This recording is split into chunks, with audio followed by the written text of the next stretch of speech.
ce qui concernait notre temps, à un certain moment, il se posait même des questions. Il disait, mais dans quelle époque ces choses vont se réaliser? Dans quelles circonstances ça va se réaliser? L'Écriture dit, parce qu'ils écrivaient avec l'esprit de Christ. Or, si nous disons qu'ils avaient l'esprit de Christ, cela corrobore ce que nous avons dit la dernière fois, que tout le monde qui était là, il y avait l'esprit de Christ qui le conduisait. Et c'est cet esprit-là qui a pris chair une fois, et c'est devenu Jésus lui-même sur la terre. Et après qu'il ait fini sa mission, qu'est-ce qu'il a fait? Il a envoyé cet esprit-là. Il a envoyé cet esprit-là le jour de la Pentecôte dans l'église. Et c'est le même esprit qui continue aujourd'hui à conduire l'église. Nous trouvons que l'esprit qui a conduit les apôtres, qui a conduit les prophètes, n'est pas un autre esprit que le même esprit qui nous conduit ce matin. C'est pourquoi le Seigneur pouvait dire, je serai avec vous tous les jours. Tous les jours.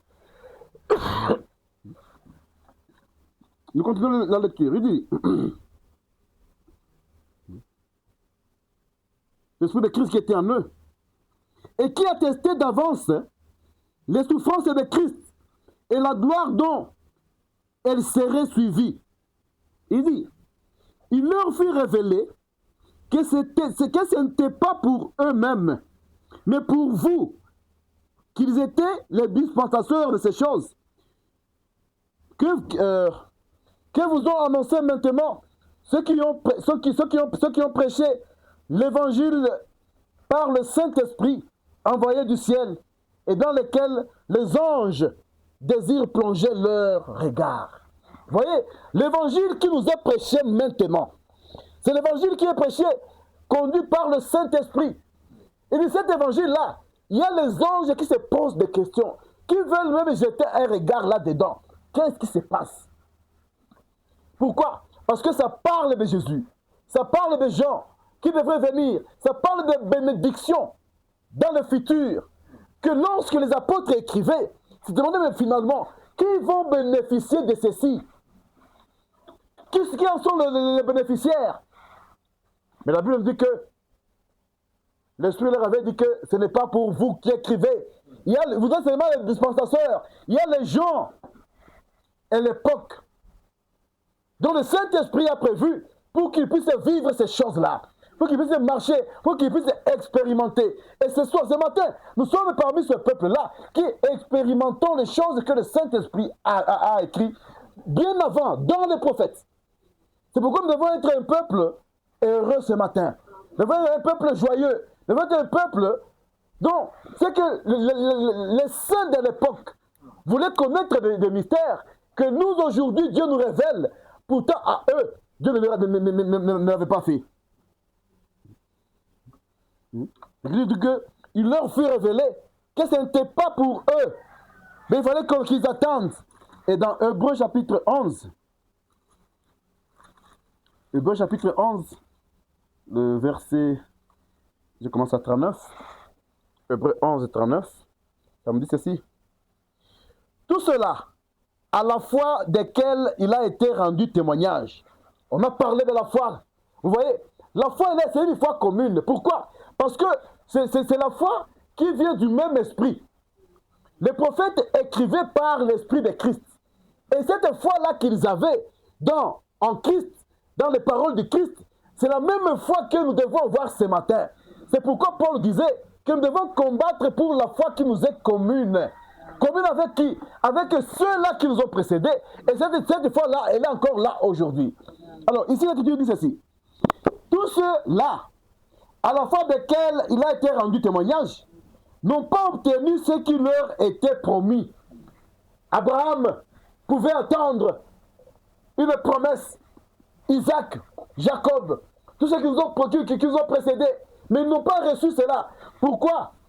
Dieu, ayant en vue quelque chose de meilleur pour nous, Amen. Pour nous ce matin, Dieu avait quelque chose de meilleur afin qu'il ne parvienne pas sans nous à la perfection. Amen. Le jour-là, avec la foi qu'Abraham avait, Dieu n'a pas permis qu'Abraham arrive à la perfection. Parce qu'il fallait que toi et moi, ce matin, nous puissions croire à la parole, nous puissions croire à ces messages, pour qu'ensemble avec eux, maintenant nous allons atteindre la perfection. C'est pourquoi ce matin, devant ce peuple-là, qui commet ce que nous croyons, devons commettre qu'est-ce que nous disons, qu'est-ce que nous défendons. On ne peut pas être le peuple-là qui marche d'une manière à l'aveuglette, non. Imaginez, Dieu veut bloquer les jeunes Hébreux pour qu'ils n'atteignent pas la perfection. Dieu devait bloquer Abraham. Dieu devait bloquer Job. Il dit, tous ces gens pour lesquels la foi a été témoignée. Quand nous lisons Hébreux 11, ça nous parle de la foi. Ça nous parle des femmes qui ont vu leurs enfants ressuscités. Ça nous parle des gens qui ont tourné seulement et des murs sont tombés. Ça nous parle de quelqu'un comme Rahab, une femme prostituée. Mais elle a cru. Et quand elle a cru, elle a sauvé toute sa famille. Ça nous parle de gens comme Noé. Ça nous parle de gens qui ont entendu, qui ont prié Dieu, qui ont demandé ce que Dieu leur donne des enfants. Les femmes comme Anna. Elle a demandé, Seigneur, pas deux, un seul. Un garçon que je vais te donner. Mais qu'est-ce que Dieu a fait? La Bible nous dit qu'elle a enfanté plusieurs fois.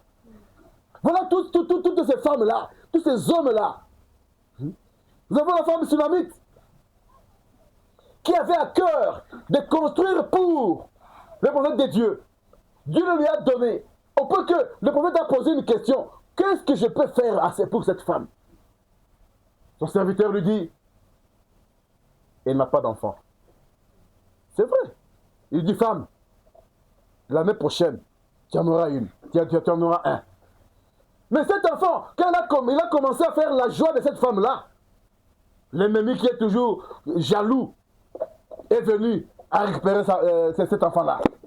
La femme a dit, non, mon enfant ne va pas mourir. La femme a pris l'enfant, l'a couché sur le lit, là où l'homme de Dieu dormait. Amen. Et quand tout le monde parlait, lui posait la question, elle avait une seule réponse. Tout va bien. Amen. Son mari pouvait lui dire, l'enfant a dit tout va bien. Amen. Et avec un sourire là. Pourtant là dans le cœur, ça n'allait pas. Elle avait très mal d'avoir perdu son enfant. Mais quand on posait la question, elle disait toujours tout va bien. Amen. Mais quand elle est arrivée devant l'homme de Dieu, quand l'homme de Dieu l'a regardé, il a dit qu'elle a très mal dans le cœur. Et l'homme de Dieu a encore témoigné qu'il était un homme. Il dit, mais Dieu me l'a caché. Mais il a très mal dans le cœur. Il a dit, femme, est-ce que ça va? Mais toutes ces femmes-là, l'enfant, l'homme de Dieu est revenu, l'enfant est ressuscité. Parce qu'il a dit à l'homme de Dieu, t'avais-je demandé un enfant? Mais t'avais-je pas dit de ne pas me tromper? Comment me tromper pourtant? Tu as vu l'enfant. Alléluia. Amen. L'homme de Dieu pouvait lui demander, tu ne m'as pas vu l'enfant? Est-ce que l'enfant ne marchait pas? Parce que la Bible nous dit que quand il a atteint un certain âge, quand il commençait à faire la joie de la maison. Donc en réalité, l'homme de Dieu pouvait lui dire, je t'ai donné cet enfant-là. Mais la femme a dit, non, je n'ai pas demandé un lift. J'ai demandé un enfant. Tu vois, tu me donnes un enfant, c'est-à-dire un enfant que je dois voir grandir. Amen. Amen. Lorsque Dieu nous donne des enfants, ce n'est pas pour que les enfants partent quand ils sont encore petits. Amen. Cette femme a refusé. Elle a dit, homme de Dieu, je ne t'ai pas demandé de ne pas me tromper. Si tu savais que tu me donneras un enfant, quand ma joie commence à venir, il part. Cette foi-là a ressuscité l'enfant. Mais toutes ces femmes, l'Écriture nous dit, tous ces hommes, l'Écriture nous dit quoi? Ils ne sont pas arrivés à la perfection parce que Dieu ne voulait pas qu'ils y parviennent sans nous. Combien ce matin, nous devons dire maintenant des hommes et ces femmes-là qui devons chercher le Seigneur avec ceux-là qui invoquent le Seigneur avec un cœur pur, avec amour, avec foi. Combien de fois nous devons aimer le Seigneur ce matin? Amen. Hein? Ils ont crié en Dieu. Ce matin, tu dois demander ce genre de foi à Dieu. Parce que Dieu a bloqué tous ces gens-là qui n'arrivent pas à la perfection sans toi ce matin. Amen. Mais réfléchissez un tout petit peu, c'est vrai. C'est une écriture qui est très forte. Méditez un peu. Abraham ne devait pas atteindre la perfection à cause de moi ce matin. Amen. Dieu n'a pas autorisé ça. Amen. Parce que s'il a fini la perfection, Dieu devait finir sa mission. La tâche de Dieu devait prendre fin. Mais Dieu avait encore besoin de toi ce matin. Amen. Quel genre d'homme tu dois être? Amen. Quel genre de femme tu dois être? Amen. Quel genre de jeune tu dois être? Amen.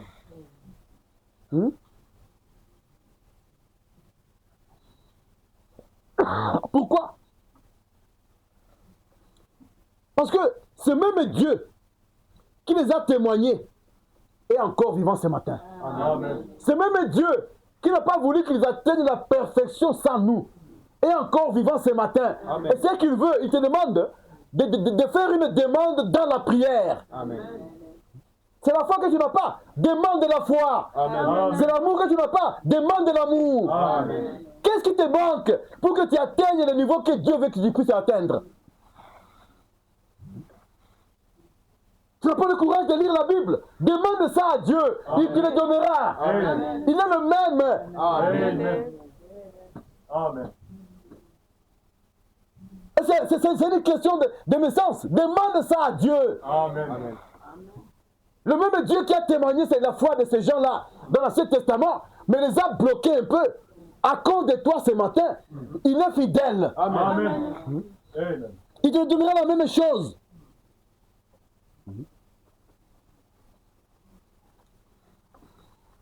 Lisons un peu Juge 3. On va parler de quelqu'un. On va parler d'un monsieur qui est seulement dans un seul verset. Deutéronome, Josué, Juge. Juge 3. Vous connaissez l'histoire de Shamgar. Juge 3, 31. Qui connaît Shamgar? Ah! Il n'y a que les deux personnes seulement qui connaissent Shamgar ici. Juge 3, 31. Après lui, après Ehud, fils d'Amat, après il eut Shamgar, fils d'Amat, il bâtit 600 hommes de Philistins avec un aiguillon à bœuf. Et lui aussi fut un libérateur d'Israël. Regarde les gens qui étaient là. Quelle foi ils avaient. Shamgar, il a pris seulement un aiguillon d'un bœuf. Hein? Un os là. Et il a tué 600 personnes. Pensez-vous que c'était sa force seulement qui faisait ça? Frère, on dit ceci dans la prédication, la foi par expérience. La foi par l'expérience du 25 mars 58. La foi par l'expérience. La foi par l'expérience.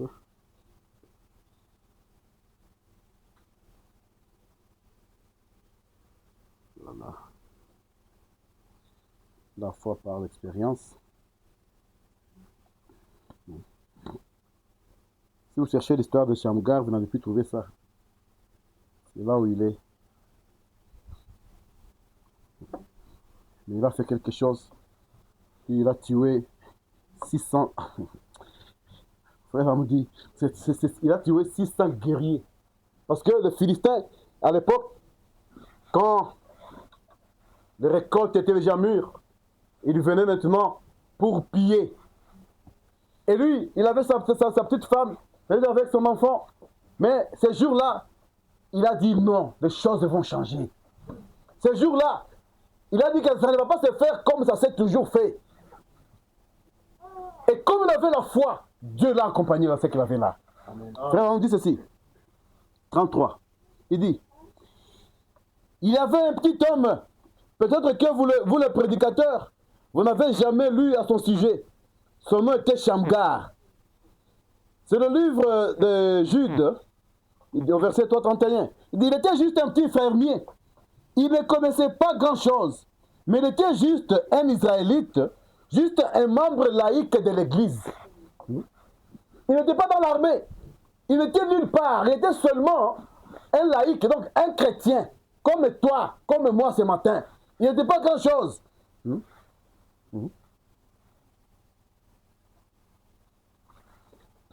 Il vous dit ceci. Il dit, les Philistins aimaient apporter ce qu'il avait. Là, je suis à 34 vers la fin du premier paragraphe. Les Philistins aimaient apporter ce qu'il avait. Il dit, et c'est ce que fait le diable. Ce matin, le diable vient prendre ce que vous avez. La petite foi que tu as là, c'est ce que le diable voudrait venir prendre ce matin.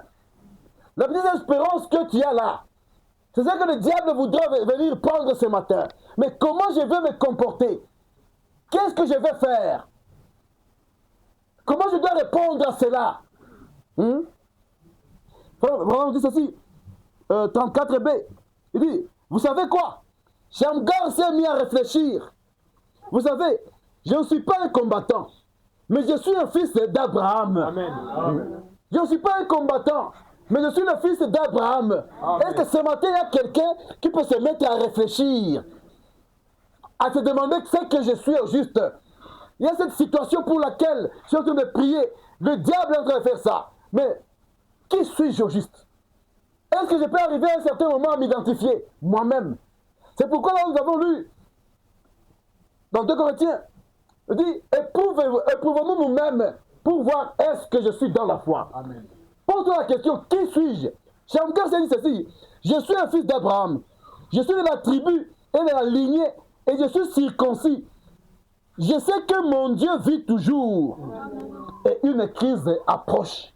Mais je sais que mon Dieu vit toujours. Il a pris Dieu au mot. Il pouvait se souvenir de tout ce qu'on leur a raconté que Dieu faisait. Il a dit qu'aujourd'hui, je ne vais pas vivre seulement sur ce que Josué avait fait, sur ce que Moïse avait fait, sur ce que tel avait fait, mais aujourd'hui, je vais avoir mon expérience personnelle. Amen. Voilà ce que Shamgar a fait. Voilà comment Shamgar a appelé Dieu. Frère, on me dit ceci. Il dit, alors, l'Esprit du Seigneur est venu sur lui. Il a sauté en plein milieu de la route avec un aiguillon à bœuf en main. C'est ce que Frère Manon appelle parfois les choses qui dépassent l'intelligence. Amen. Les choses qui semblent être une folie devant les yeux de l'homme. Amen. Mais devant Dieu, ça porte de la valeur. Amen. Imaginez 600 militaires armés qui viennent pour piller, même s'ils n'avaient pas les armes. 600 personnes devant toi. Mais tu prends seulement un os, tu les attaques. Quelle foi il avait? Amen. Amen. Est-ce que ce matin, je peux trouver un Shamgar dans cette assemblée qui prendra juste ce qu'il a entre les mains et il va défier le diable? Il dit, eh bien, c'est un bâton avec une petite bosse au bout, avec laquelle on peut donner un coup au bœuf et le faire labourer. Et il a sauté là avec un aiguillon à bœuf en main et il a tué 600 Philistins. Alors on dit pourquoi? Il demande pourquoi. Il dit parce qu'il savait qu'il était un Israélite. Est-ce que ce matin nous connaissons ce que nous sommes? Est-ce que ce matin je sais ce que je suis? Il connaissait qu'il était un Israélite. Il avait un droit. Il avait accès à ces droits donnés par Dieu. Il était circoncis. Est-ce que ce matin, il y a quelqu'un qui connaît ses droits? Amen. Est-ce que je peux me mettre là devant le diable, le défier? Parce que je connais mes droits à moi. Et puis Shamgar connaissait ses droits. Shamgar connaissait qui il était. Le diable va venir piller ce que tu as. Prends ce que tu as. Mais est-ce que je dois le laisser? Et Shamgar savait ce qu'il était. Il dit en 5. Et tout homme ici qui était circoncis par l'Esprit de Dieu, qui est né de nouveau, quiconque parmi vous est malade, le diable est un bluffeur. Amen. On a vu ça parfois, on a vu ça au cours de toute la semaine. Le diable est un bluffeur. C'est-à-dire quoi? Un bluffeur. C'est quelqu'un qui vous ment. Il ne dit pas la vérité. Et je vous ai parlé du bluff du diable. Le diable vous dit qu'il va multiplier les feux par 7. Ça fait quoi? Ça fait quoi? C'est une intimidation. C'est ça qu'on appelle le bluff. Hein? Si tu ne te mets pas à genoux là-bas, je multiplie les feux par 7. Ça fait quoi? Attends, ça fait quoi? Est-ce que quand c'était multiplié par 1, si j'entrais dedans, j'allais sortir vivant? Mais quand tu dis par 7, tu oublies même que même par 1, ça me tue. Ah, par 7, non, c'est du bluff. Amen. Et ce matin, le prophète te dit que le diable est un bluffeur. Amen. Il dit ainsi, il va vous voler, il va faire pâlir vos joues, il fera tout son possible, mais vous n'avez pas à endurer cela davantage. Amen. Vous ne devez pas rester dans le mensonge du diable pendant longtemps. Amen. Ce matin, reconnaissez vos droits. Ce matin, saisissez votre os Amen. et combattez-le. Si Shamgar a tué 600, vous tuez 6000. Amen. Il dit ceci. Il dit ceci. Vous dites, je ne suis pas un prédicateur. Ah, là, j'y arrive. Bile Niriabatumish. C'est ça qu'on dit ici, non? Bile Niriabatumish. Frère, on dit ceci. Mais vous êtes un chrétien. Amen. Amen. Si un chrétien ce matin ici, il doit savoir quels sont mes droits. Quelles sont mes promesses? Qu'est-ce que je suis au juste? Je suis un chrétien. Il dit, il ne savait pas comment combattre. Il a dit, je ne sais rien au sujet de la foi, mais il a avancé de toute façon. Vous devez avancer. La parole de Dieu vous dit, tout ce que vous demandez en priant, croyez que vous l'avez reçu. Amen. Et vous le verrez maintenant se matérialiser. Tenez cela, accrochez-vous là-bas. Dites que ça c'est Dieu qui a dit. Et moi, je suis la personne à qui il l'a dit. Amen. Amen. Et vous le verrez s'accomplir. Amen. Est-ce que ce matin, il faut encore, on peut trouver des Shamgar, des gens qui n'ont aucune expérience, mais ils se pointent devant 600 personnes. Et ils les tuent tous. Pourquoi? Parce que Dieu était avec lui. Parce qu'il savait ce qu'il était. Il dit, un jour,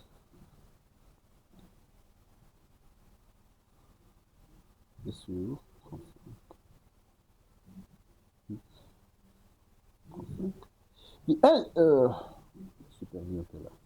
un jour, j'étais dans une base ou dans un stade de football et j'ai vu accroché au mur une petite chose qui m'a toujours frappé.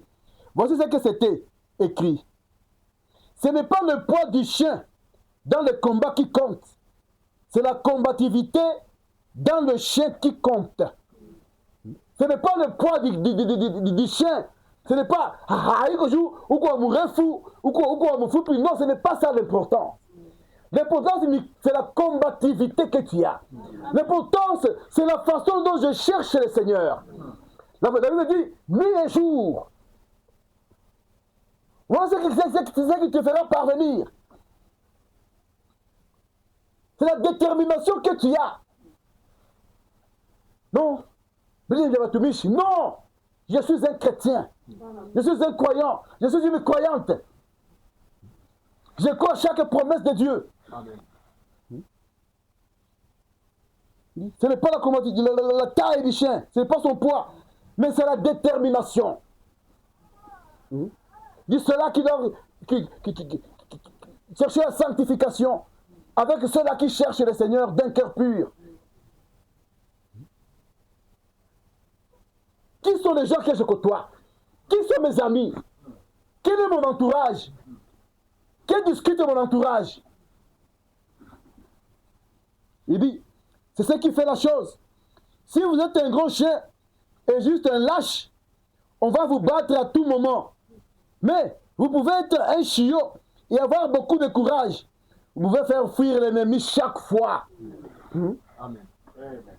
C'est pourquoi le Seigneur pouvait dire, si vous avez une petite foi, comme le grain de sénévé, une toute petite là, ne demandez pas une foi qui aura la taille d'une pomme, mais juste comme un grain de sénévé. Vous demandez même à une montagne de se déplacer. Amen. Si ce matin je n'ai pas la foi, qu'est-ce que je fais? Je demanderai à Dieu cette foi-là.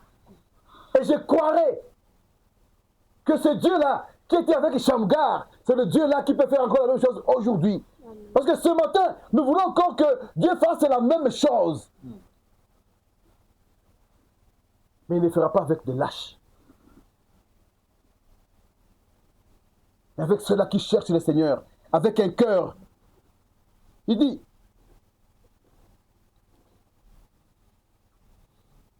c'est la dimension.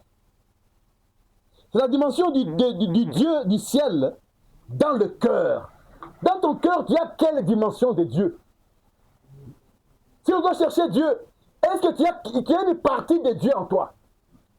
Parce que si tu as une partie de Dieu en toi, si j'ai une partie de Dieu en moi, c'est cela qui va combattre. Ce n'est pas moi qui va combattre. Il dit, hey, il est un grand Dieu et un bon. Amen. Amen. Si tu as en toi un grand Dieu et un bon Dieu, mais qu'est-ce qui sera impossible? Qu'est-ce qui sera difficile? Il dit, il couvre tout l'espace et le temps. Amen. Amen. Amen. Dieu, il est maintenant le maître du temps et de l'espace, des circonstances. Qu'est-ce qui peut être difficile pour toi ce matin? Si c'est Dieu-là, il a une petite place dans ton cœur. Si c'est Dieu-là, tu l'appelles. Si c'est Dieu-là, je l'obéis ce matin. Qu'est-ce qui sera difficile? Qu'est-ce qui sera impossible? Il dit certainement, ce dont l'Église a besoin ce matin, c'est de notre retour vers Dieu. Amen. S'il y a quelque chose qui ne va pas, retournons à la croix maintenant. Amen. Retournons sur les pieds de Jésus maintenant. Allons demander le secours. Disons-lui, Seigneur, j'ai besoin de toi maintenant. J'ai besoin de toi ce matin. Je ne veux pas quitter ici comme je suis entré. Prends une place dans mon cœur.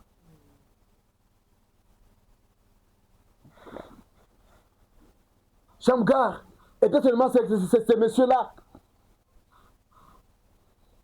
qui n'avait même pas une histoire dans sa famille. Regarde, il couvre seulement un seul verset.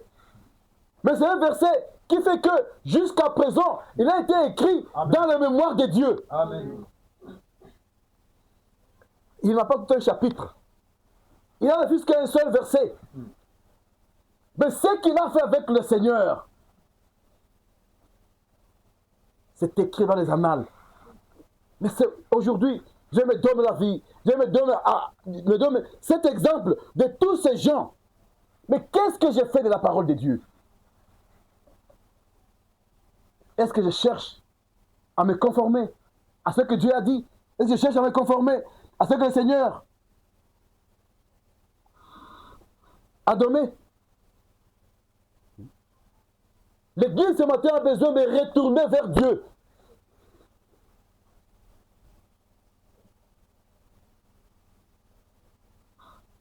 Ukichoka safari ngumu, sema na Yesu.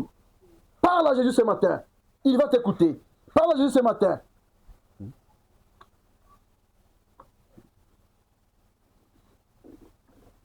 Parce qu'il y a quelqu'un d'autre à qui Dieu avait donné tout ce que nous avons ce matin. Mais qui n'a pas su donner tout son cœur à Dieu. Et là, je parle de Samson. Je parle de Samson. Frère Branham dit, il veut sa force et que Dieu l'utilise, mais son cœur a été donné à une femme. Et quel était le résultat? On a trouvé ses yeux. Mais ce n'était pas la fin pour Samson. Aussi longtemps qu'il respirait encore, aussi longtemps qu'il pouvait toucher sur sa tête et sentir les cheveux qui poussaient, Samson a fait un pas vers Dieu. Samson a fait un pas vers Dieu. Frère David, cherche-moi une fois encore. Encore une fois. 4 août 63. Encore une fois. 4 août 63.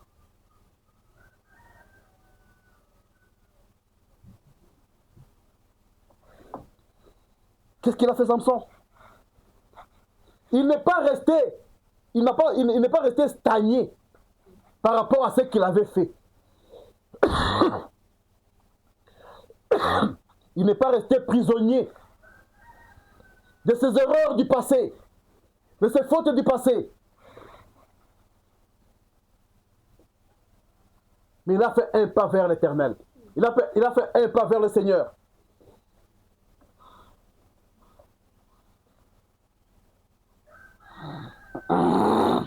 Encore une fois, 4 août 63. Je vais lire paragraphe 44.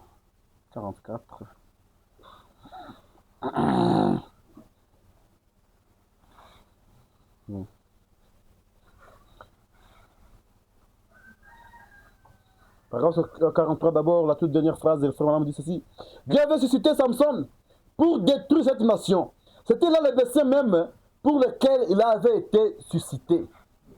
Quand Dieu a suscité Samson, quel était le dessein de Dieu? C'était de détruire la nation. Et cette nation-là des Philistins, au lieu que Samson a pu la détruire, ils sont arrivés à trouver ses yeux. Ils sont arrivés à trouver sa vue, à prendre sa vue. Mais qu'est-ce qui s'est passé? Est-ce qu'il a croisé les bras?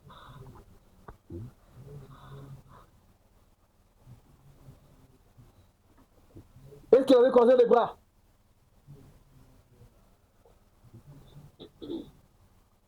Il est arrivé maintenant à chercher Dieu, à chercher sa face et à prendre une nouvelle résolution. Et par 46, il dit, mais il vous faut vous livrer à la volonté de Dieu.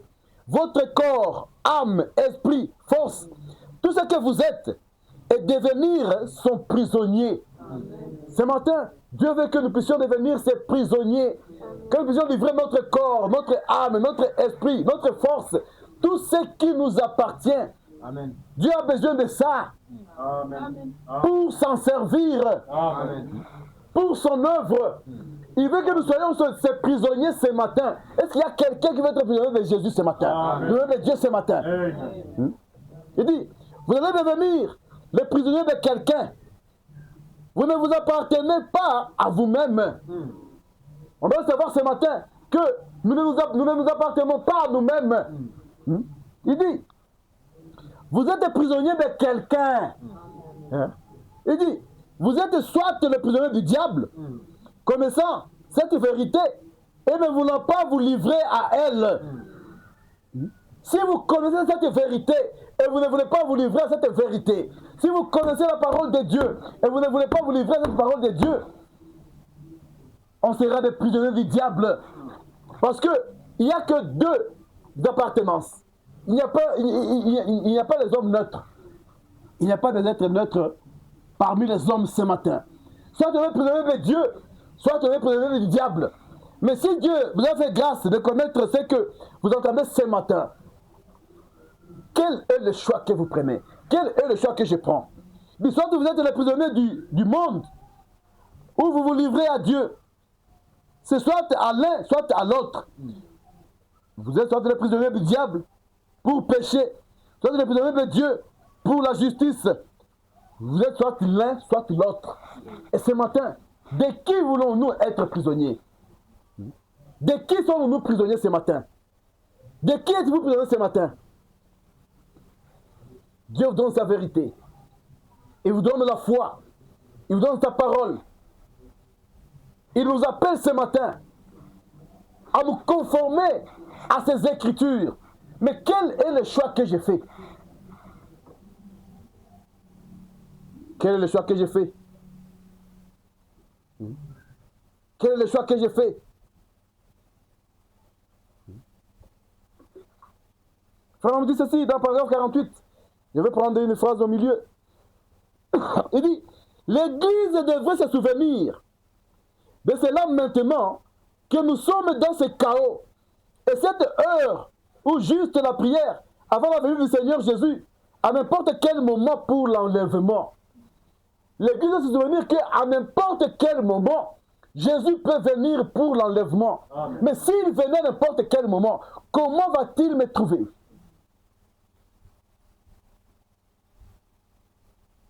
Il va me trouver, je suis lié à qui? À quoi?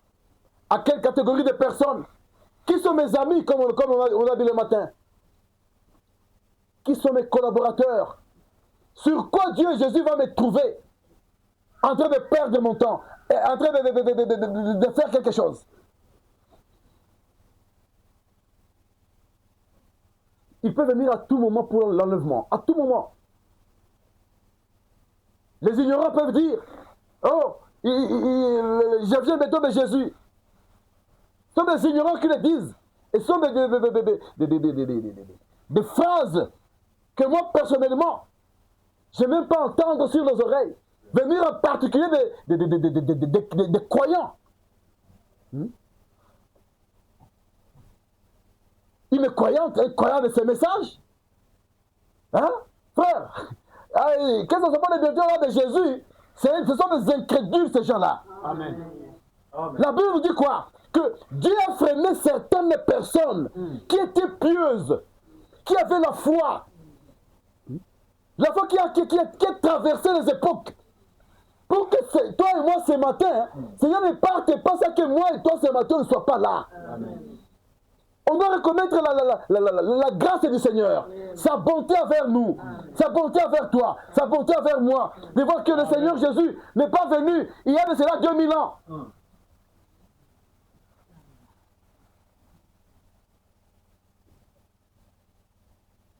Ne nous mettons pas avec les incrédules, avec les paroles des incrédules.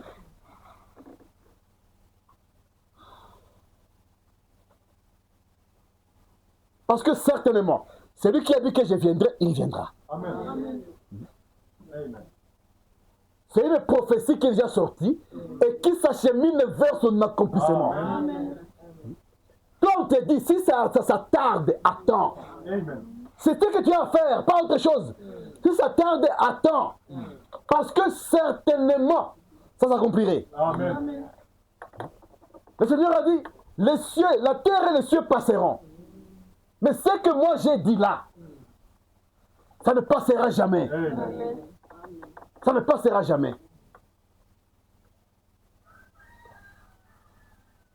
On doit éviter certaines choses qui déshonorent Dieu. On va appeler cela des citations impies.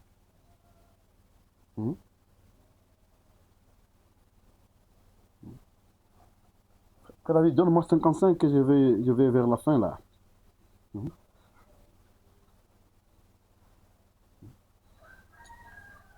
L'Église doit prendre conscience et se souvenir que Jésus revient bientôt. 55, il a dit, l'Église est tout. Elle est plus forte en membres qu'autrefois. Mais où est la parole? La force est rendue manifeste. Le monde pose la question ce matin. Il dit, l'Église est forte aujourd'hui par les membres. Nous avons baptisé 500. Nous avons baptisé 1000. Aujourd'hui, nous avons 10 000. Mais le monde pose la question, mais où est la parole? La force est rendue manifeste. Elle est où? Il dit, et vous êtes ôtés par votre organisation qui ôte la puissance. La parole a été ôtée parce que les gens veulent garder des personnes, veulent plaire aux gens, aux hommes. Et non pas la parole. 94, frère Nam dit la même chose là-bas. Autrement, il dit ceci. Il dit, et l'Église a plus de membres qu'elle en avait il y a 40 ans. Mais où est l'Esprit de Dieu? On se contente d'avoir les membres dans l'église au lieu de chercher l'Esprit du Seigneur. Où est l'Esprit de Dieu? Dit, oh là là. Où est l'Esprit de Dieu dans cela? Lorsque je dois remplir une assemblée de 1000, de 2000, de 5000, de 10 000.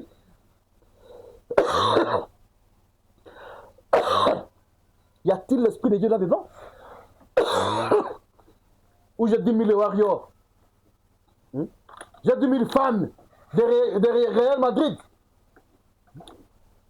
J'ai rempli 10 000 fans de Barça. Mais j'ai besoin d'avoir des fils et des filles de Dieu. L'Église a besoin de la parole. L'Église a besoin de la puissance de Dieu. L'Église a besoin de l'Esprit de Dieu. Frère, on dit, je vois l'esprit de Hollywood. Je vois l'esprit du monde. Je vois l'esprit des clans s'infiltrer. Ça fait 15 ans que je prêche contre cela. Et ça s'empire tout le temps. Malgré la prédication, au lieu que les choses changent, ça s'empire tout le temps. Pourquoi? Parce qu'aujourd'hui, le diable a contrôlé les églises. Le diable a contrôlé les assemblées. Il n'y a plus la parole de Dieu là-dedans. Et qu'il n'y a pas la parole de Dieu, il n'y a pas de fin.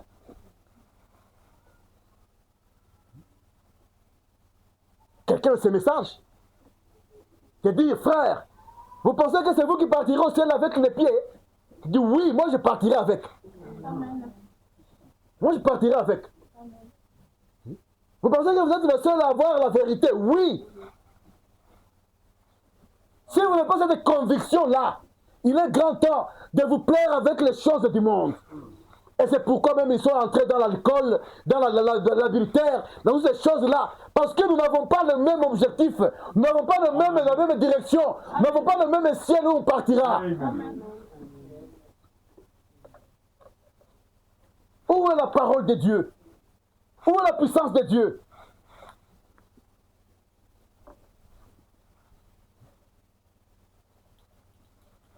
Ils viennent là avec des écritures qui ne savent même pas. Non, frère, aimons-nous les uns les autres. Frère, bien-aimés, écoutez, l'amour, Paul dit, même si j'avais l'amour pour brûler mon propre corps, hein? Mais si je n'ai pas quelque chose, Jésus a dit, si vous m'aimez, faites quoi? Peut-être il a dit, si vous m'aimez, achetez zéro à maman Agnès. Hein? Si vous m'aimez, bien aimé, bien aimé, ce n'est pas ça. Ça c'est le diable. L'amour selon Dieu, c'est aimer sa parole. Amen. Si vous m'aimez, gardez mes commandements. Amen. Voilà ce que le Seigneur a dit. Amen. Voilà le Seigneur. Si vous m'aimez, gardez mes commandements. Et c'est là que le monde saura. Mais je ne vais pas dire là, nous nous aimons, frère. Quand tu trouves ton frère, même s'il ne croit pas, non. Est-ce qu'il garde le commandement de Dieu? Est-ce qu'il garde le commandement du Seigneur? Parce qu'il n'y a que ça qui peut faire que moi et toi nous soyons frères. En dehors de la parole de Dieu, il n'y a rien qui puisse m'unir à toi. Il n'y a rien d'autre. Mais est-ce que je garde le commandement? Si vous m'aimez, aimez Dieu, aimez la parole, ce n'est pas le dire par la bouche. C'est garder les commandements, c'est garder la parole de Dieu, c'est garder la parole de Dieu pure. Oh là là, je ne pensais pas que je vais arriver à cette heure.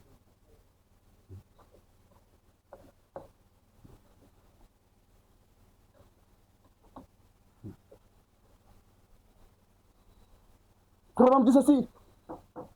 Dans la marche du chrétien, nous devons nous souvenir des grandes victoires. Nous devons nous souvenir des grandes marques, de gens qui ont pris Dieu et qui ont avancé avec Dieu. Ces gens-là que la Bible a témoigné jusqu'à ce matin. Et nous identifier à ces gens-là. Et chercher la foi. Demander à Dieu la foi. Il dit, ne vous faites pas des illusions. C'est la même prédication. Il dit, ne faites pas des illusions. Ne vous fiez pas aux sensations. Parce qu'aujourd'hui, beaucoup de gens se font des illusions et se fient aux sensations. Quand on cite le nom de Branham, je sens à moi, ne vous fiez pas aux sensations. Cherchez la sanctification avec ceux-là qui cherchent le Seigneur d'un cœur pur. Voilà ce que la parole te dit ce matin. Frère, on dit, ne vous fiez pas aux sensations, aux illusions.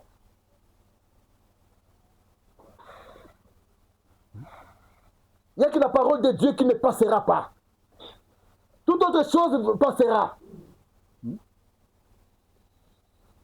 Toute autre chose passera.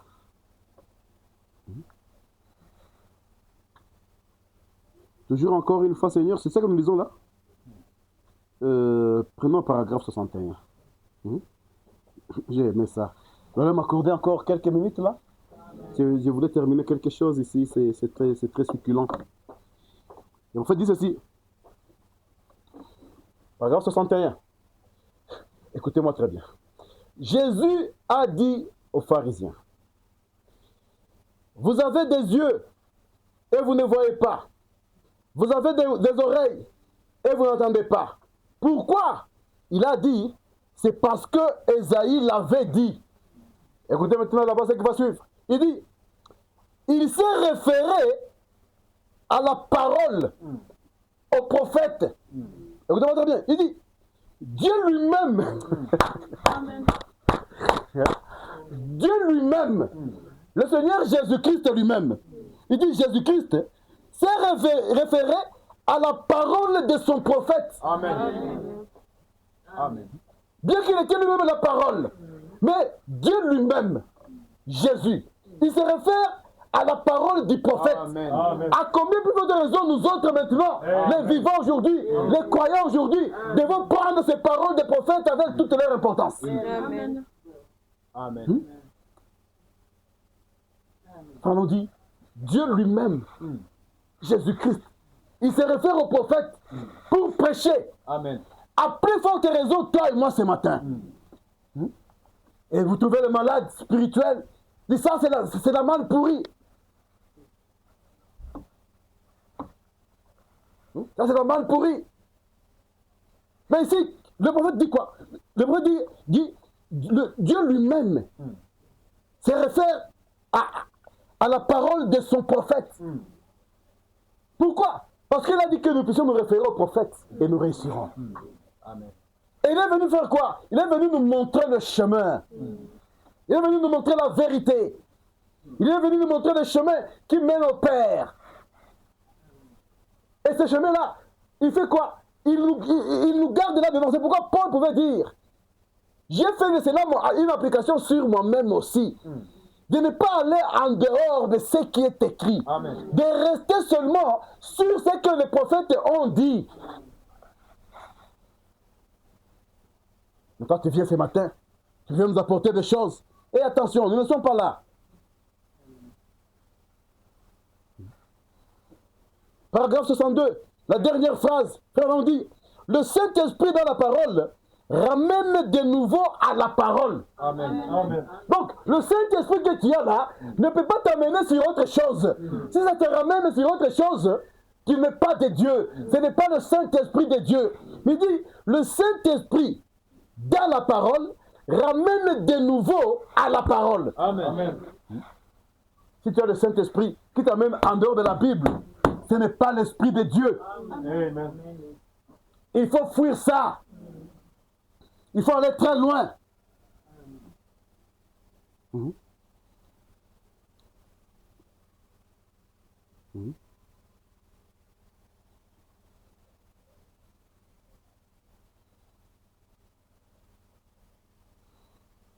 Paragraphe 65, Frère Branham dit ceci.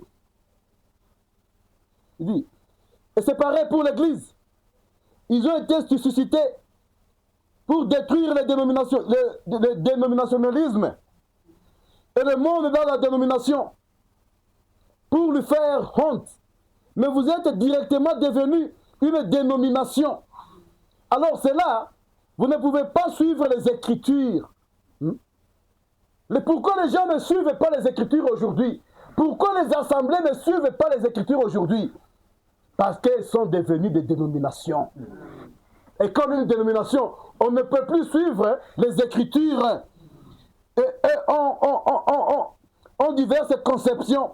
C'est ainsi que vous avez perdu votre force. C'est des mots d'aveuglement. Le démon d'aveuglement est entré aujourd'hui dans les assemblées. Ils n'ont plus les Écritures. Ils ne peuvent plus suivre les Écritures correctement. Et sur ce, ils sont devenus des dénominations. Ils peuvent chanter ce qu'ils veulent. Ils peuvent dire ce qu'ils veulent. Mais la question, les talents. Parce que, frère, on dit, Dieu jugera le monde. Et il jugera le monde par rapport à un dénominateur commun. Qui est quoi? Sa parole. C'est pourquoi il pouvait dire, je veille sur ça. Hein? Écoutez un peu ce que Dieu dit là. Je veille sur ma parole. Amen. Donc il ne laisse pas ça dans la main de n'importe qui. Il veille là-dessus. Il veille là-dessus. Je vais sauter les choses. Je vais parler de la résurrection. J'ai aimé ce que frère Paul a... frère David, lisons d'abord un peu paragraphe 80. Oui, voyons voir ce que le prophète dit là-bas. Je vais lire une phrase seulement là-dedans. C'est vers la fin là-bas. Frère David dit ceci. Il dit, le Saint-Esprit, le Saint-Esprit ne s'amuse pas avec sa propre parole. Frère Paul. Amen. Le Saint-Esprit ne s'amuse pas avec sa propre parole. Amen. Il ne peut pas et demeurer le Saint-Esprit. Amen. Tu as le Saint-Esprit, mais tu t'amuses avec la parole de Dieu. Tu prends ça tu ne prends pas. Non. Frère, on dit que le Saint-Esprit de Dieu ne s'amuse pas avec la parole. Et puis que ça reste le Saint-Esprit. Ça ne peut pas. Ça ne peut pas. 81, il dit, rappelez-vous, ces bandes sont enregistrées et envoyées dans le monde entier. Je ne parle pas seulement à ce groupe-ci. Frère, ne parlez pas seulement à ces gens qui étaient là. Il dit, les bandes sont enregistrées et ils vont arriver jusqu'à Goma ce matin. Amen. Et si ça arrive à Goma ce matin, qu'est-ce que nous faisons de cela? Il dit, Samson s'est mis à penser à ses erreurs. Oh, il s'est mis à penser à ce qu'il était autrefois. L'Église devait se poser cette question ce matin. Qu'est-ce que nous étions autrefois? C'est ça que nous disons souvent ici. Qu'est-ce que nous étions dans les années 80, dans les années 90, quand le message est arrivé à Goma? Comment l'Église était à ce temps-là? Voilà là où Samson est arrivé. Il s'est posé des questions. C'est que j'étais autrefois. C'est que nous étions autrefois. Il dit, pentecôtiste, moi je dirais aujourd'hui, les assemblées du message, petit ou beau tabernacle, pensez à ce que vous étiez il y a de cela 1900 ans. Il dit, Église catholique, protestant, pensez à ce que vous étiez. Et voyez ce que vous êtes aujourd'hui. Et réfléchissez un peu. Est-ce que les assemblées peuvent se mettre aujourd'hui assis, par terre? Est-ce qu'on peut arrêter de prêcher d'abord? Et de réfléchir ce que nous étions les années 80. Pensez à cela. Réfléchir à cela. Et me poser des questions. Est-ce que nous avons toujours Dieu avec nous? Ou nous nous contentons d'avoir les nombres, de construire des grands bâtiments? Ce qui n'est pas mauvais. Mais est-ce que Dieu est avec nous? Est-ce qu'il y a la parole qui est là-dedans? Est-ce que on ne blague pas avec la parole de Dieu? Est-ce que la parole que nous prêchons n'est plus une parole sélective? Pourquoi?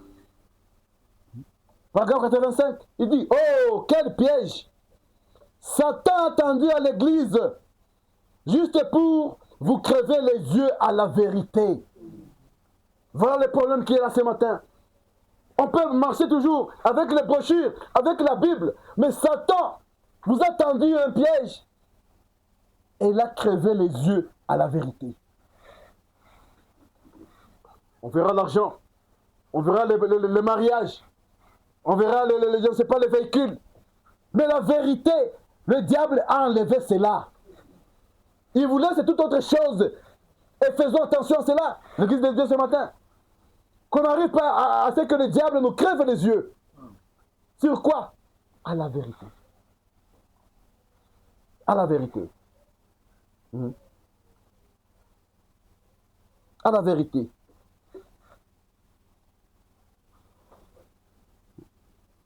Je vais terminer. Paragraphe 96. Je commence au 95. Il dit, Samson avait la même carrure qu'autrefois, mais il avait été dépouillé de sa force. Vous serez là des assemblées, on va vous voir, je ne sais pas, on note comment. Ah, avant de ma frère, avant de Baïki. Mais est-ce que la force de Dieu est encore là? Est-ce que la force de Dieu est avec nous toujours? Est-ce que la puissance de Dieu est toujours avec nous? Est-ce que la parole a toujours sa place? Je vais dire ceci. L'église Pentecôte, la Pentecôte aujourd'hui, c'est tient. Il y a 3 ans, j'ai pensé, je saute un tout petit peu pour terminer. Il dit, eh bien, qu'avez-vous eu en obtenant cela? En obtenant 5 000 convertis. Il dit, je préférerais en avoir 5 qui pourront abandonner leur vie à Christ. Il peut faire plus avec 5 hommes ou un seul homme qui s'abandonne qu'il ne le ferait avec 40 millions qui sont dehors. Amen. Amen. Ce matin, posons-nous la question, est-ce que je suis prisonnier de Christ? Parce que le Seigneur peut faire grand chose avec toi, prisonnier de Christ, qu'avec 40 millions qui sont ici dehors. Il dit, que représente le nombre? Cela représente bien une autre chose. C'est ce que vous êtes, c'est ce que vous êtes aveuglés et que vous renforcez davantage la prostituée.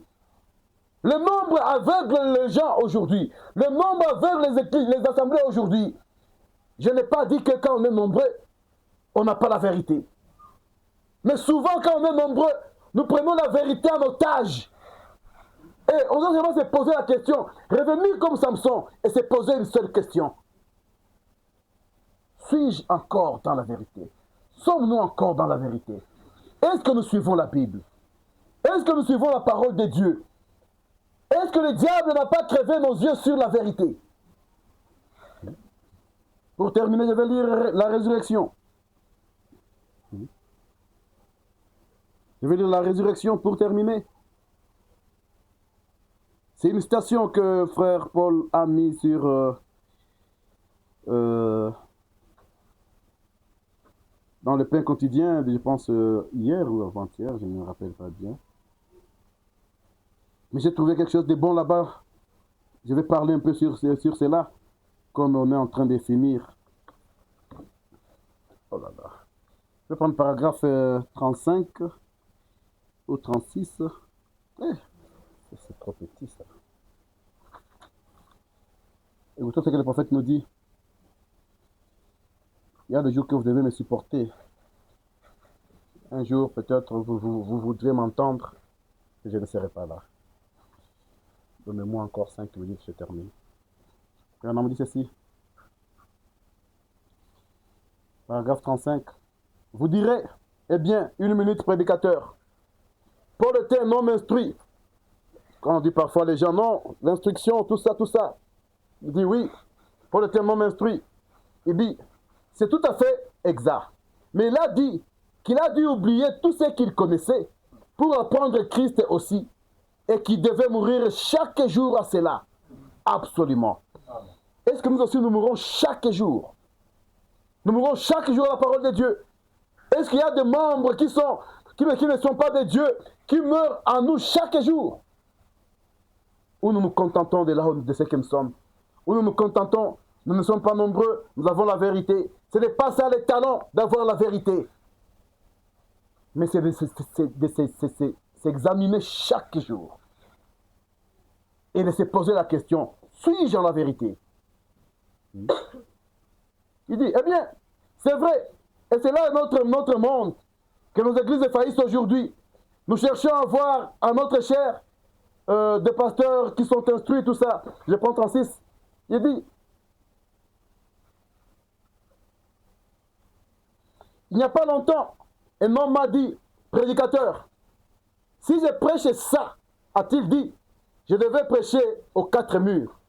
Et si j'ai dit cette vérité sur la chair, je prêcherai aux 4 murs. Il n'y aura personne. On va me chasser. Il dit, j'ai dit, je préférerais prêcher au bloc de béton la vérité de Dieu et avoir la faveur de Dieu, même si je dois manger des biscuits secs et boire de l'eau plate, de l'eau plate. Prêcher la vérité. Il dit que d'avoir 3 repas par jour, du poulet grillé et avoir un col retourné et soutenir quelque chose que je sais être un mensonge. C'est ce qui a beaucoup attiré mon attention là-bas. Et soutenir quelque chose que je sais être un mensonge. Combien d'assemblées font ça aujourd'hui? Combien de prédicateurs font ça ce matin? Ils soutiennent quelque chose, sachant que c'est un mensonge qu'ils sont en train de faire. Sachant qu'ils sont en train de tuer les gens. Mais parce qu'ils ont besoin de manger le poulet, parce qu'ils ont besoin de circuler dans de grosses caisses, parce qu'ils ont besoin qu'on les appelle hommes de Dieu. Ils soutiennent le mensonge du haut de la chair, le connaissant même. Ah. Ça on dit, il dit, c'est cela être libre. Moi je veux être libre. Amen. Et non pas soutenir un mensonge. Comme je vous ai parlé de quelqu'un un jour, qu'on lui a posé la question, mais ce que vous prêchez là, c'est ce que tu dis là, est-ce que tu y crois? La réponse était trop claire. Est-ce que c'est toi qui vas payer, c'est toi qui vas payer les études de mes enfants? Tu vas me donner à manger? Je préfère boire l'eau du robinet. Soutenir un mensonge. Donc, tu montes sur la chair là, tu dis des mensonges, sachant qu'ils sont en train de mentir. Les gens n'ont même pas la peur de Dieu. Ils n'ont même pas pitié de leur propre âme d'abord. C'est pourquoi Paul pouvait dire à Paul, veille sur ce que tu prêches. Veille sur ça. Parce que ce que tu prêches est là. Tu sauveras ton âme et tu verras l'âme de ceux qui t'écoutent. Et ce matin, l'Écriture dit de nous éprouver nous-mêmes. Est-ce que nous sommes en la foi? Est-ce qu'une fois encore, on peut demander à Dieu de nous donner ses frères, de nous donner ses sœurs, de nous donner ses prédicateurs, de nous donner ses diacres, de nous donner ses anciens, de nous donner ces femmes-là, ces hommes-là, qui vont s'éprouver, qui vont faire comme Salomon, comme Samson. Bien que Samson a reconnu ses péchés, il s'est repenti, il a dit à Dieu, une fois encore, Seigneur. Une fois encore, nous voulons devenir cette assemblée-là des années 80. Lorsque les gens, le monde pouvait témoigner que ceux-ci sont des branhamistes. Amen. Une fois encore, Seigneur, on a besoin de ces hommes-là qui vont revenir à genoux, qui vont faire attention sur ceux qui sont en train de prêcher, qui préfèrent manquer même la nourriture, manquer les habits, manquer les souliers, mais qu'ils soient libres dans le Seigneur et de prêcher la vérité du Seigneur. De qui sommes-nous prisonniers ce matin?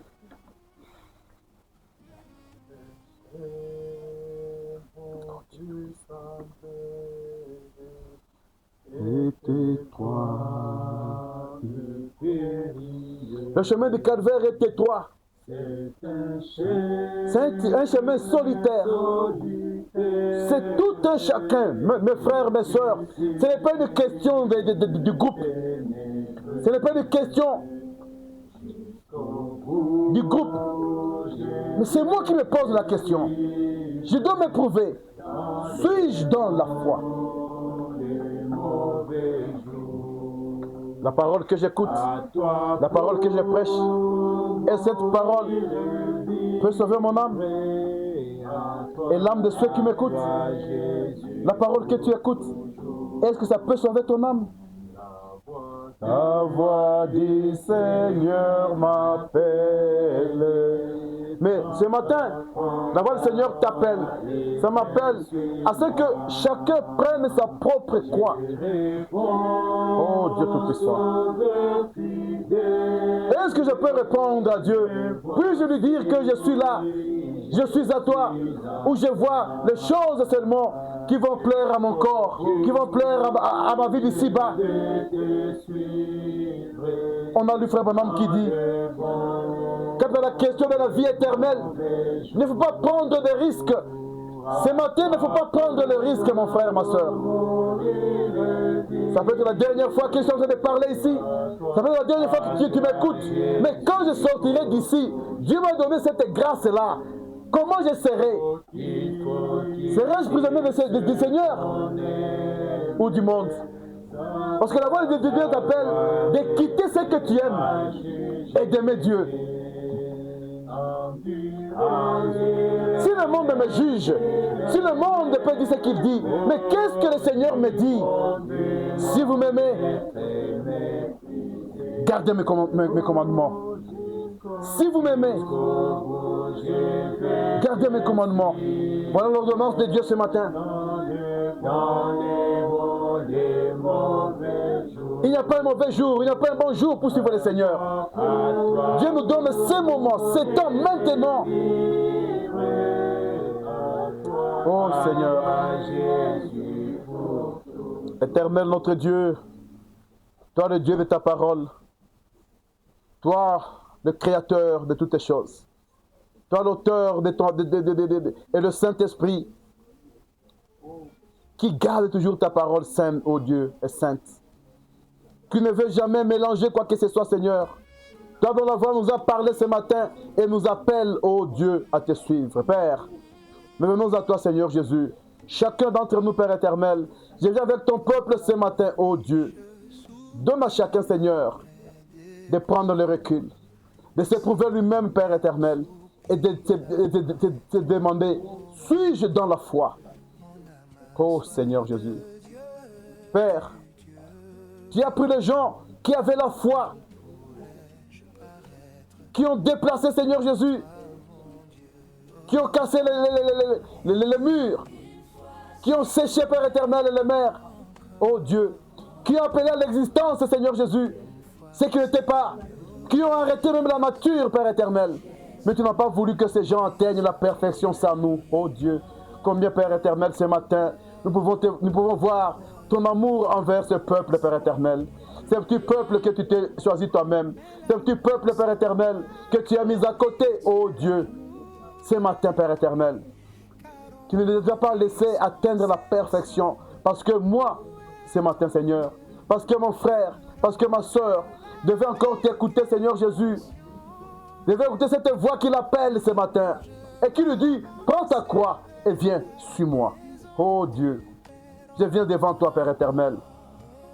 Après avoir écouté cette parole, oh Dieu, où moi-même je me plie devant elle, Seigneur Jésus.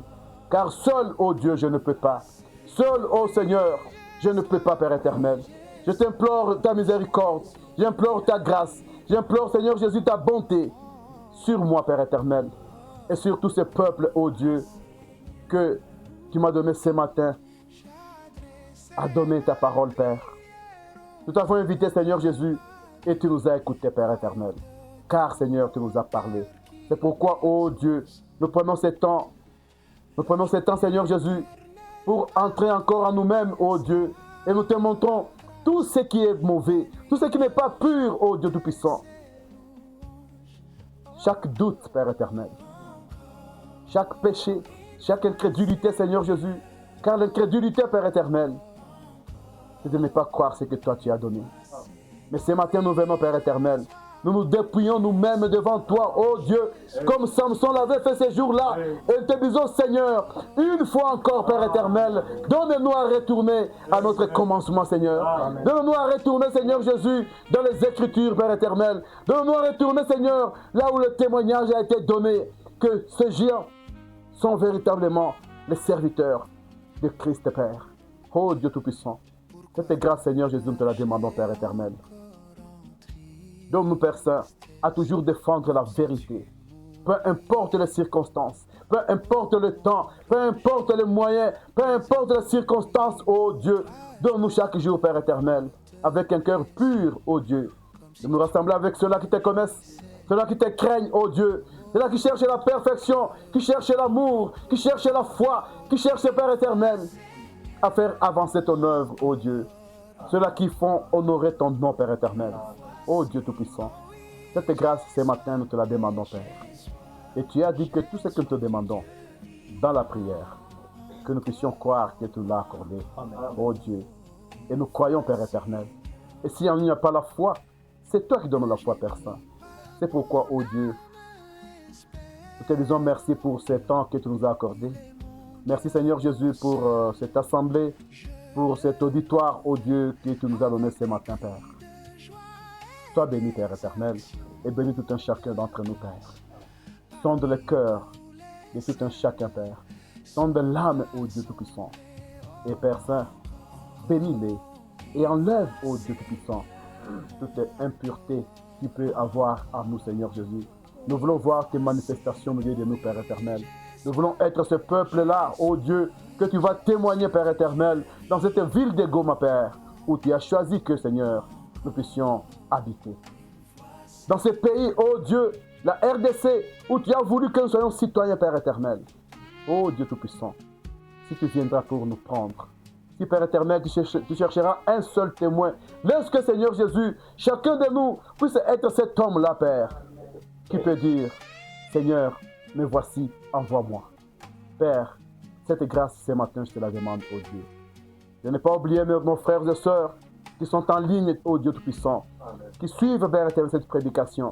Même ceux-là qui vont suivre, Père éternel, la rediffusion, qui vont suivre après les audios, Père éternel, qu'ils soient aussi bénis, Père éternel, qu'ils aient aussi le temps où ils prendront leur vie et ils vont le balancer selon la parole du Seigneur. Et s'il y a quelque chose de mauvais dedans, qu'ils puissent, Père éternel, l'enlever pour la gloire de ton nom. Oh Dieu, il est vrai, Père éternel, que ta venue est proche. Il est vrai, Seigneur Jésus, car toi qui as donné la promesse, tu es fidèle, Seigneur. Et c'est une promesse qui tend vers sa réalisation. Oh Dieu, donne-nous, Père éternel, si tu veux encore avoir quelque temps, que nous restions toujours fidèles à toi, Père. Car toi qui as dit que les cieux et la terre passeront, tes paroles ne passeront point. Tu es fidèle. Merci, Seigneur Jésus. Nous nous confions à toi et nous laissons, Seigneur, le reste de la journée entre tes saintes mains.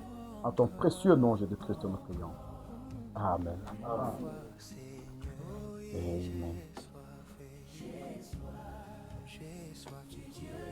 Que Dieu bénisse. Amen. Que Dieu bénisse aussi nos frères qui nous suivent en ligne en ce moment et partout où ils sont. Ils sont nombreux parfois, on ne sait pas les citer tous, mais que Dieu bénisse tout un chacun et qu'il bénisse aussi vous. J'avais un bon auditoire ce matin, je ne vous ai pas vu dormir et ayons une bonne journée et partons avec la paix du Seigneur. Amen.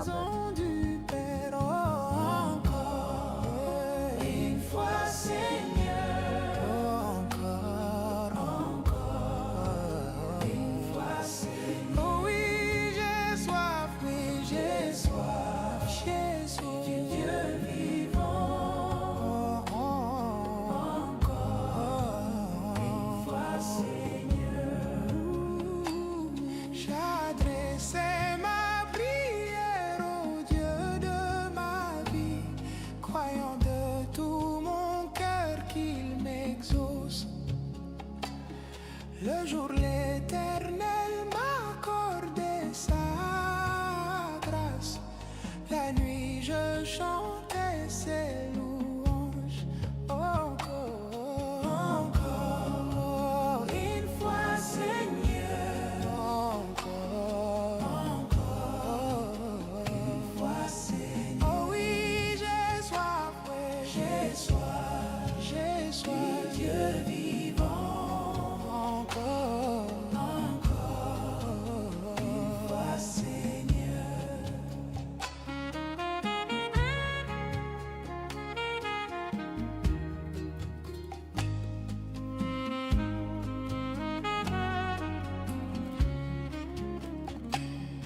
Pourquoi dois-je marcher encore en tristesse, comme si tu m'oubliais, oh mon rocher.